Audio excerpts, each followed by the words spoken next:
Hello everyone, आप सभी का वार्म वेलकम है डिफेंस ड्रीमर्स एकेडमी पर। और इस लेक्चर में हम कुछ डिफरेंट टॉपिक डिस्कस करने वाले हैं। समझते हैं कि difference between subject, object and complement.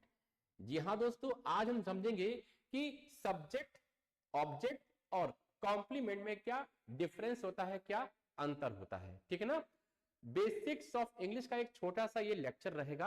यहां पे आपको हम सिखाने वाले हैं what is the subject, what is an object, what is a compliment, है ना। तो बहुत ही बढ़िया सेशन है। पहले मैं आपको थ्योरी के साथ साथ समझाऊंगा और एग्जाम्पल भी समझाऊंगा, फिर हम इसकी 10 क्वेश्चन की प्रैक्टिस करेंगे। बहुत ही शानदार ये सेशन है, बिल्कुल बेसिक से हम इसमें बात कर रहे हैं, तो अब हर बच्चा सीखेगा। चलिए आइए समझते हैं, देखते हैं कि हमारा क्या है। एनडीए, सीडीएस, एफकेट, आप किसी की भी तैयारी कर रहे हैं तो ये आपका बेसिक बहुत ही काम आने वाला है आपकी इंग्लिश की लैंग्वेज में। आइए समझते हैं। No let's proceed. देखिए पहले समझते हैं कि व्हाट इज द सब्जेक्ट। जो सब्जेक्ट होता है इसे हिंदी में कहते हैं कर्ता। क्या कहते हैं? कर्ता। इंग्लिश में क्या कह सकते हैं? सब्जेक्ट। अब इसकी जो डेफिनेशन है, जो परिभाषा है, पहले मैं हिंदी में समझाता हूं। जो सब्जेक्ट होता है जिसके बारे में बात करी जाती है, किसी भी गिवन सेंटेंस में जिसके बारे में बात करी जा रही है उसे हम क्या कहेंगे? सब्जेक्ट कहेंगे। ठीक है ना। इंग्लिश में subject is a word that is talked about. Subject is a word that is talked about. आइए समझते हैं। देखो यहां पर लिखा हुआ है सब्जेक्ट।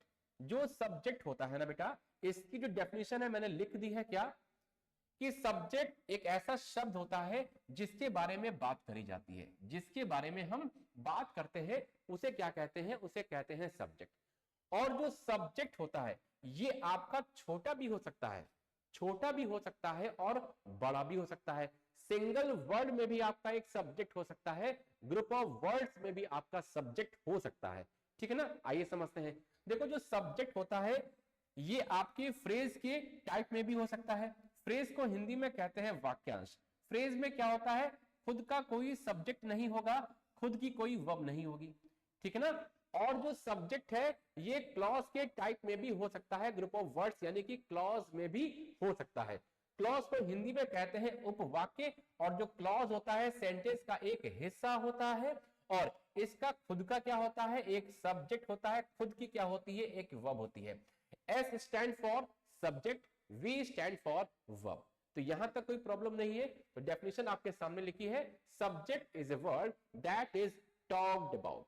ठीक है ना। तो यहां तक कोई प्रॉब्लम नहीं होगी। देखो जो सब्जेक्ट होता है इसको बनने का राइट पूरी लैंग्वेज में नाउन को हो सकता है या प्रोनाउन को हो सकता है। सुनते रहिएगा कि जो सब्जेक्ट होता है इसको बनने का राइट पूरी लैंग्वेज में नाउन को हो सकता है या प्रोनाउन को हो सकता है। इसको ध्यान में रखिएगा आप लोग। ठीक है ना। तो यहां तक कोई प्रॉब्लम नहीं होनी चाहिए। तो कोई अगर आपसे पूछता है कि क्या होता है सब्जेक्ट, कह देना जिसके बारे में बात करी जाती है उसे कहते हैं सब्जेक्ट। यहीं पर एक टर्म मैं आपको बताना चाहूंगा। कोई अगर आपसे पूछ दे what is the difference between subject and doer, कि जो सब्जेक्ट और डूअर में क्या डिफरेंस होता है, तो डिफरेंस छोटा सा होता है। मैं आपको समझाता हूं। देखो डूअर तो मैंने यहां पर लिखा, और कोई अगर आपसे पूछते हैं कि डूअर क्या होता है, देखो डूअर का मीनिंग होता है किसी एक्शन को करना, किसी एक्शन को करने वाला। ठीक है ना। तो डूअर क्या होता है? Doer is a word, doer is a word that does the action, that does the action. जो किसी काम को करेगा उसे हम क्या कहेंगे? डूअर कहेंगे। इसको ध्यान में रखिएगा। अब आपके माइंड में सर एक क्वेश्चन आ रहा होगा कि सर क्या सब्जेक्ट और डूअर एक सेंटेंस में एक ही होगा, सेम ही हो सकता है क्या? क्या अलग अलग भी हो सकता है? मैं आपको दो एग्जाम्पल देकर समझाता हूं। इस जो आपकी जो डेफिनेशन है सब्जेक्ट और डूअर की, इसको मैं क्लियर करता हूं एग्जाम्पल के थ्रू। देखिए दो एग्जाम्पल मैंने बोले। मैंने कहा Preeti is writing a letter, Preeti is writing a letter. तो इस सेंटेंस में बात करी जा रही है किसके बारे में? प्रीति के बारे में। प्रीति क्या हो जाएंगे? सब्जेक्ट हो जाएंगे। क्योंकि प्रीति एक्शन को कर रही है तो प्रीति क्या हो जाएंगी? डूअर हो जाएंगी।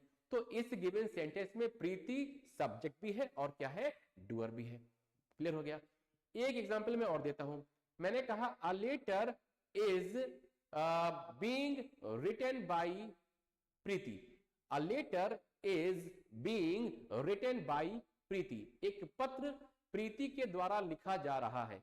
तो इस गिवन सेंटेंस में बात किसके बारे में करी जा रही है? कहोगे सर लेटर के बारे में। लेटर क्या है आपका? सब्जेक्ट है। और काम को कर कौन रहा था? प्रीति कर रही थी। तो प्रीति क्या है? डूअर है। तो इस गिवन सेंटेंस में सब्जेक्ट अलग है और डूअर अलग है। बात समझ में आ गई? तो एक सेंटेंस में सब्जेक्ट और डूअर सेम भी हो सकता है और डिफरेंट भी हो सकता है। ठीक है ना? चलिए, तो अगर ये कॉन्सेप्ट क्लियर है तो हम बढ़ते हैं आगे। ठीक है ना? आइए देखिए, नोट करते रहिएगा, बहुत काम की चीज है, क्योंकि अगर यहां से ये बेसिक क्लियर हो गया तो जितने भी टॉपिक आएंगे वहां पर हर टॉपिक में सब्जेक्ट का बहुत बड़ा रोल होगा, इसको ध्यान में रखिएगा। Now let's proceed. अब बात करते हैं क्या होता है ऑब्जेक्ट। देखो, जो ऑब्जेक्ट होता है इसके हिंदी में कहते हैं कर्म। क्या कहते हैं? कर्म कहते हैं। अब जो ऑब्जेक्ट होता है इसको बनने का राइट, पहली बात, इसको बनने का राइट पूरी लैंग्वेज में, इसको बनने का राइट पूरी लैंग्वेज में किसे होगा? नाउन को होगा या प्रोनाउन को होगा? ये भी ध्यान रखिएगा, नाउन को होगा या प्रोनाउन को होगा, इसको ध्यान में रखिएगा आप। अब जो ऑब्जेक्ट होता है ये क्या होता है?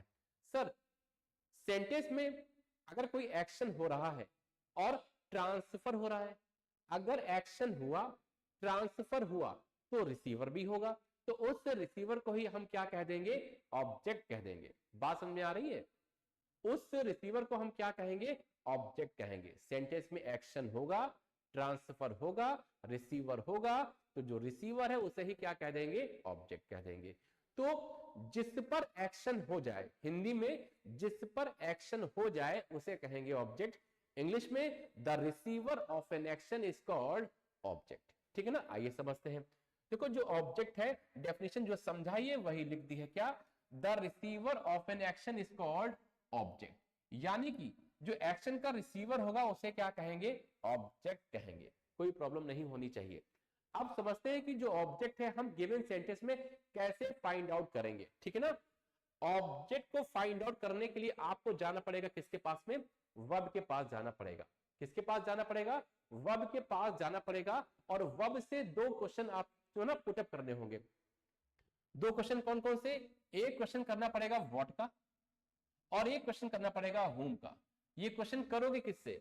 व्हाट और होम का जो क्वेश्चन करोगे किससे करोगे? वर्ब से करोगे।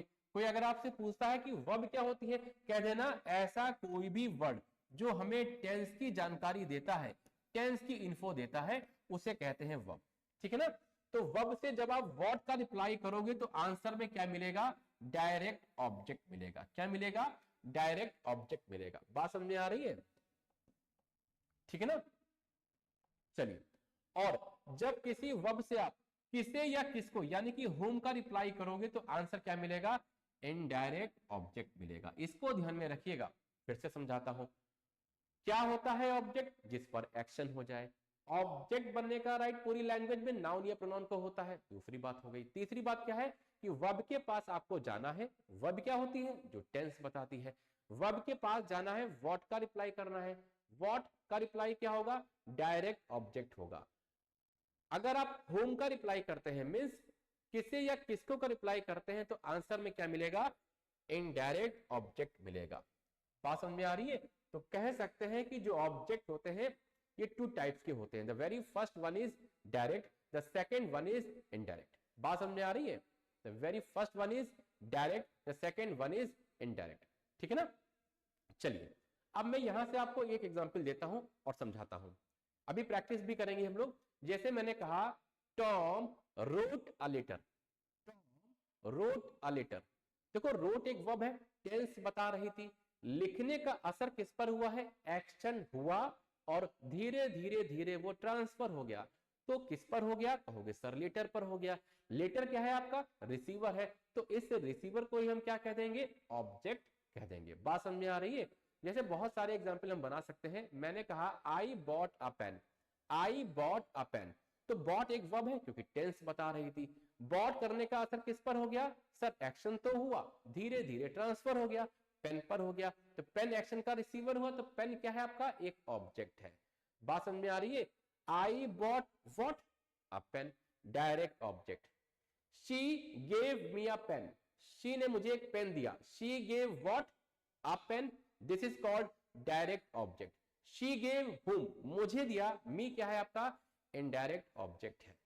आई होप इसमें कोई भी प्रॉब्लम नहीं आएगी, ठीक है ना। अभी हम प्रैक्टिस भी करेंगे, तो एक बार आप इसे नोट कर लीजिएगा। चलिए बढ़ते हैं आगे और देखते हैं नेक्स्ट स्लाइड में क्या हो सकता है। कॉम्प्लीमेंट। देखो जो कॉम्प्लीमेंट होता है इसे हिंदी में पूरक कहते हैं। एक कॉम्प्लीमेंट आई वाला होता है जो किसी की तारीफ करना होता है, लेकिन ये जो क्या लिखा है कॉम्प्लीमेंट, ई वाला कॉम्प्लीमेंट है, तो इसको ध्यान में रखिएगा। ये मीनिंग होता है इसका पूरक, पूरा करने वाला। अब ये पूरा किसे करेगा, आप सुनिए ध्यान से। जो कॉम्प्लीमेंट होता है इसको बनने का राइट पूरी भाषा में नाउन को हो सकता है, पूरी भाषा में प्रोनाउन को हो सकता है, पूरी भाषा में किसको हो सकता है, एडजेक्टिव को हो सकता है। तीन ही वर्ड हो सकते हैं complement, noun, pronoun and adjective. इसको ध्यान रखिएगा। अब जो कॉम्प्लीमेंट होता है इसकी परिभाषा क्या होती है, डेफिनेशन क्या होती है, आइए समझते हैं। देखिए क्या लिखा है, complement is a word that is written right after a non action verb. कह रहा है कि नॉन एक्शन वर्ब के ठीक बाद लिखा जाने वाला शब्द क्या कहलाएगा, कॉम्प्लीमेंट कहलाएगा। भाषा में दो ही बातें होती हैं, यानी कि सेंटेंस में दो ही बातें होती हैं, या तो एक्शन होता है या तो एक्शन नहीं होता है। अगर एक्शन हुआ तो एक्शन वर्ब के ठीक बाद नाउन या प्रोनाउन, ये ऑब्जेक्ट हो जाएगा। नॉन एक्शन वर्ब के ठीक बाद क्या लिखा जाएगा, कॉम्प्लीमेंट लिखा जाएगा, जिसे हिंदी में कहते हैं पूरक। तो कोई अगर आपसे पूछता है व्हाट इज अ कॉम्प्लीमेंट, कह देना कि नॉन एक्शन वर्ब के ठीक बाद लिखा जाने वाला शब्द क्या कहलाएगा, कॉम्प्लीमेंट कहलाएगा।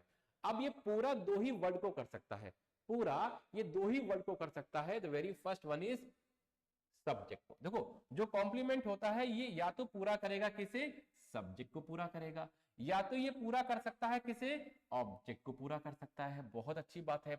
तो क्या हो गया कि जो सब्जेक्ट को पूरा करता है उसे क्या कहते हैं, उसे कहते हैं सब्जेक्ट कॉम्प्लीमेंट कहते हैं, और जो ऑब्जेक्ट को पूरा करता है उसे क्या कहते हैं, ऑब्जेक्ट कॉम्प्लीमेंट कहते हैं। बात समझ में आ रही है।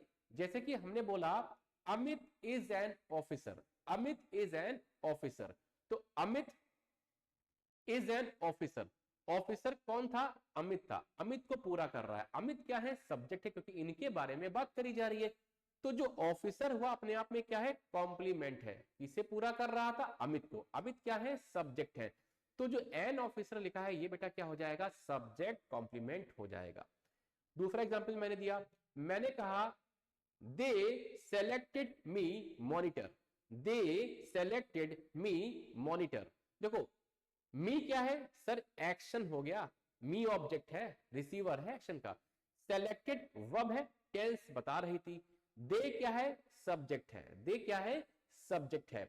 अब देखो मी और मॉनिटर दोनों आपस में बराबर है क्या, इक्वल है क्या, अरे मॉनिटर कौन है, क्या दे है, नहीं सर दे मॉनिटर नहीं है, मी ही क्या है, मॉनिटर है। तो me is equal to monitor, दोनों टर्म आपस में बराबर है। मी को पूरा कर रहा था कौन, मॉनिटर। तो जो ऑब्जेक्ट को पूरा करता है उसे क्या कहते हैं, ऑब्जेक्ट कॉम्प्लीमेंट कहते हैं। तो जो मॉनिटर है अपने आप में क्या हो जाएगा, ऑब्जेक्ट कॉम्प्लीमेंट हो जाएगा। ये सारी बातें मैं अभी आपको ओरली समझा रहा हूं, अभी हम इसकी प्रैक्टिस करेंगे 10 क्वेश्चन की, तो आपको बेहतर बता पाएंगे, ठीक है ना। एक बार इसे नोट करेंगे जल्दी से। चलिए बढ़ते हैं आगे। अब मैं आपको थोड़ा सा और समझाता हूं। देखिए एक तरीका और है, मैं आपको समझाता हूं। सपोज ये वर्ब है, इस कॉन्सेप्ट को समझेंगे, है ना। सपोज ये वर्ब है, ये क्या है आपकी वर्ब है। वर्ब क्या होती है, जो टेंस बताती है। वर्ब के पहले कोई वर्ड है ना, और वर्ब के बाद कोई एक वर्ड आया है। अब करना क्या है बेटा, आपको इन दोनों वर्ड के बीच में क्या करना है, कंपैरिजन करना है, ठीक है ना। क्या करना है, कंपैरिजन करना है। तो अगर ये दोनों वर्ड आपस में कैसे हैं, इक्वल है, बराबर है, तो ये जो वर्ब है बीच वाली कैसी हो जाएगी, नॉन एक्शन वर्ब हो जाएगी। कैसी हो जाएगी, नॉन एक्शन वर्ब हो जाएगी। तब ये टर्म क्या कहलाएगा, तब ये टर्म कहलाएगा कॉम्प्लीमेंट। क्या कहलाएगा, कॉम्प्लीमेंट, जिसे हिंदी में पूरक कहोगे। कोई प्रॉब्लम तो नहीं है। दोनों में कंपैरिजन करना है, तुलना करनी है। अगर दोनों वर्ड आपस में कैसे हैं, बराबर नहीं है, तो ये जो टर्म है वर्ब, ये कैसी वर्ब हो जाएगी, ये एक्शन वर्ब हो जाएगी। कैसी वर्ब हो जाएगी, एक्शन वर्ब हो जाएगी। तो ये जो वर्ड लिखा गया अपने आप में क्या हो जाएगा, एक ऑब्जेक्ट हो जाएगा। देखो ये तरीका बहुत ही बढ़िया है, रामबाण है, कभी गलत नहीं होगा। मैं आपको समझा देता हूं। देखो वर्ब के पहले एक वर्ड है और वर्ब के बाद एक वर्ड है, दोनों वर्ड में कंपैरिजन करना है। अगर दोनों वर्ड कैसे हैं, इक्वल है, बराबर है, तो जो बीच वाली वर्ब है कैसी है, नॉन एक्शन हो जाएगी। बाद वाला जो वर्ड है ये कॉम्प्लीमेंट कहलाएगा। एग्जाम्पल से Tom is a teacher, is verb है, टॉम एक वर्ड है, टीचर एक वर्ड है। Tom is equal to teacher है क्या, सर टीचर है, तो टीचर क्या है, कॉम्प्लीमेंट है। इज क्या है, नॉन एक्शन हो गई, ठीक है ना। अगर दोनों वर्ड आपस में इक्वल नहीं है तो बीच वाली वर्ब जो कैसी हो जाएगी, एक्शन वर्ब हो जाएगी, और जो बाद वाला वर्ड है ये क्या कहलाएगा, ऑब्जेक्ट। एग्जाम्पल मैंने दिया, Tom wrote a letter, wrote एक वर्ब है, टेंस बता रही थी। अब टॉम बराबर क्या लेटर है क्या, नहीं सर, टॉम अलग है, लेटर अलग है, तो लेटर क्या हो जाएगा, ऑब्जेक्ट हो जाएगा। और रोट कैसी वर्ब हो जाएगी, क्योंकि दोनों टर्म बराबर नहीं है, इक्वल नहीं है, तो रोट कैसी हो जाएगी, एक्शन वर्ब हो जाएगी। तो कोई भी डाउट नहीं होगा, बहुत ही इजी वे में मैंने आपको समझाया है सब्जेक्ट, ऑब्जेक्ट और कॉम्प्लीमेंट में डिफरेंस निकालना। तो इस जो मैंने ये लिखा है इसको नोट कर लीजिएगा, बहुत काम की चीज है, बताइए।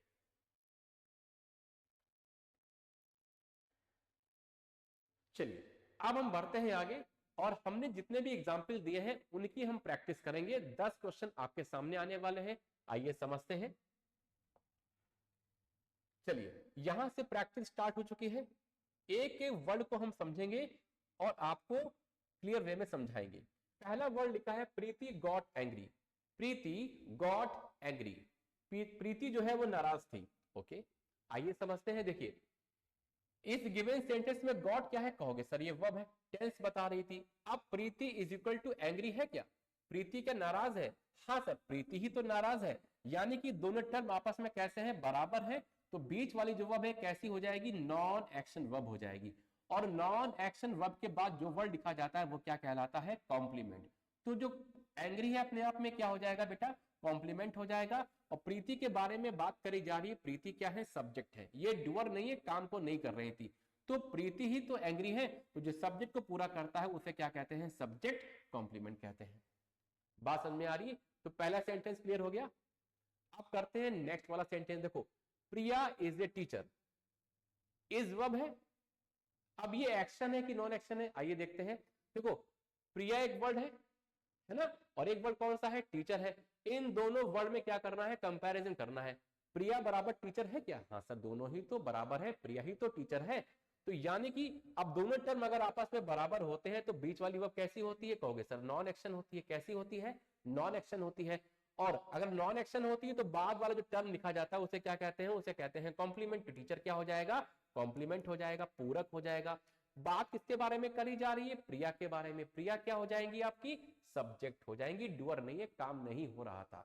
अब जो टीचर है वो कौन है, प्रिया है। अब जो सब्जेक्ट को पूरा करता है उसे क्या कहते हैं, उसे कहते हैं सब्जेक्ट कॉम्प्लीमेंट कहते हैं। तो ये तरीका होता है सेंटेंस को ब्रेक करने का, ठीक है ना। चलिए बढ़ते हैं आगे। लिखा है Amit plays football, Amit plays football. तो इसमें वर्ब कौन सी है, कहोगे सर प्ले है, क्योंकि सर ये तो टेंस बता रही थी। वर्ब क्या होती है, जो टेंस बताती है। तो प्ले अपने आप में एक वर्ब है, टेंस बता रही थी, बहुत अच्छी बात है। और अमित बराबर फुटबॉल है क्या, अमित फुटबॉल थोड़ी ना है, दोनों टर्म आपस में इक्वल नहीं है, बराबर नहीं है। तो यानी कि जो वर्ब है कैसी है, ये एक्शन वर्ब है। कैसी है, एक्शन वर्ब है। तो अगर एक्शन वर्ब है, एक्शन वर्ब के ठीक बाद क्या लिखा जाता है, ऑब्जेक्ट लिखा जाता है। तो अगर बराबर नहीं है तो ये अपने आप में क्या हो जाएगा, कहोगे सर ये ऑब्जेक्ट हो जाएगा। और अमित के बारे में बात करी जा रही है तो अमित क्या हो जाएंगे आपके, ये सब्जेक्ट हो जाएंगे, और ये डूअर भी है, काम को कर रहे थे।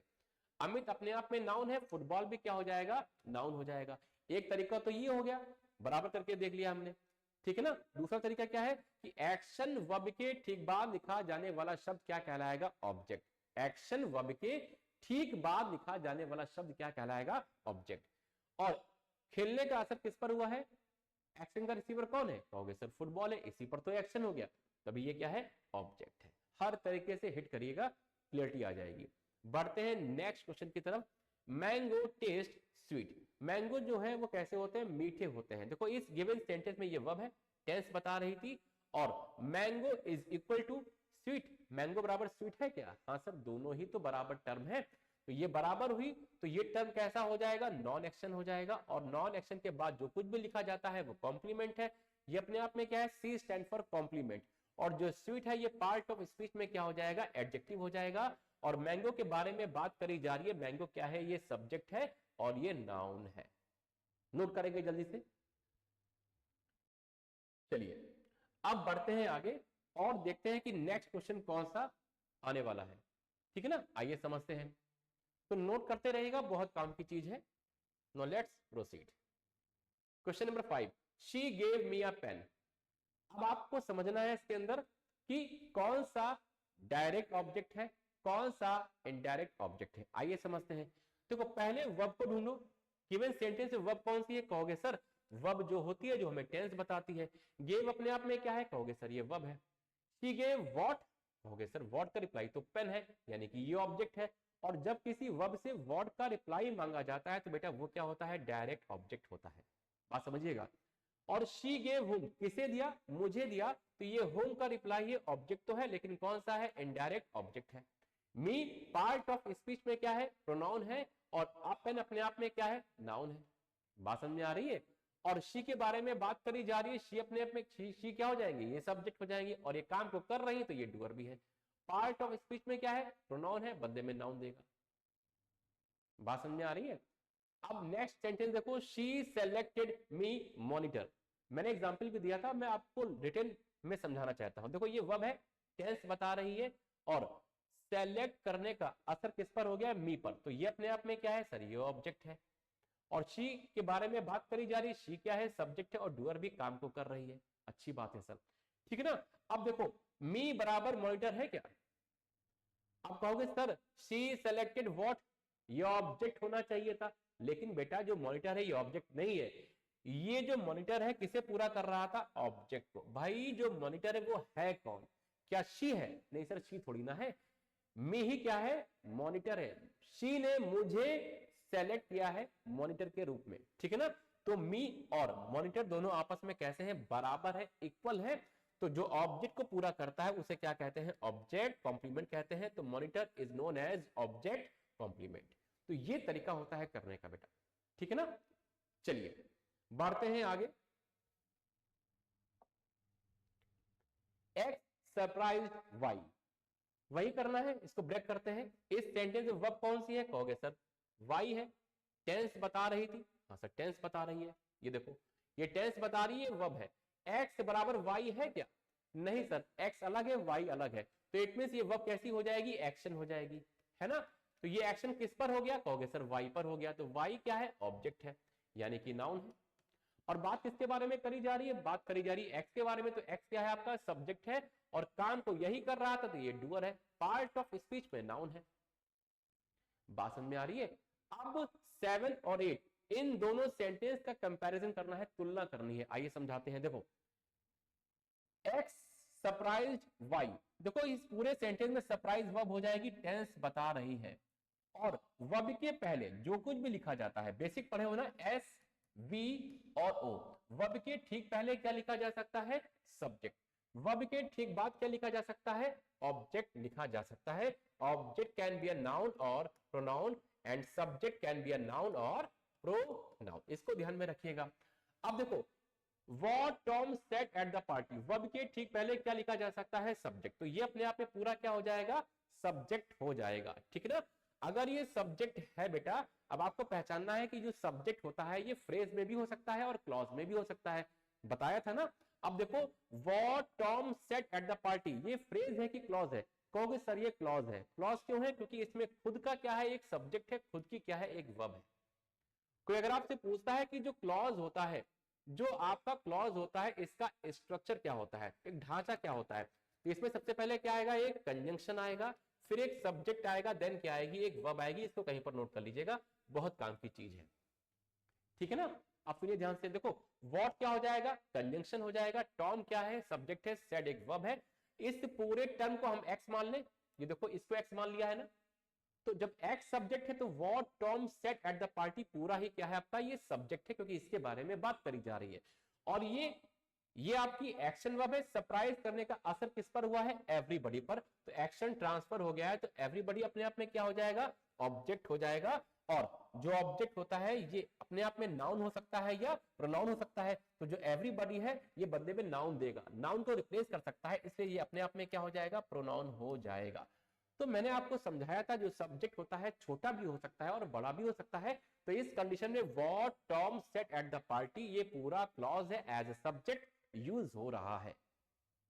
चलिए नोट करिएगा, बढ़िया क्वेश्चन है ये। अब 2 क्वेश्चन और रह गए, इसको समझते हैं, जल्दी से आ जाओ। अमन रोट अ लेटर, इस सेंटेंस में वर्ब कौन सी है? कहोगे सर वर्ब क्या होती है? जो टेंस बताती है। टेंस कौन बता रहा था? कहोगे सर टेंस तो रोट बता रहा है। ये अपने आप में क्या हो जाएगी? वर्ब।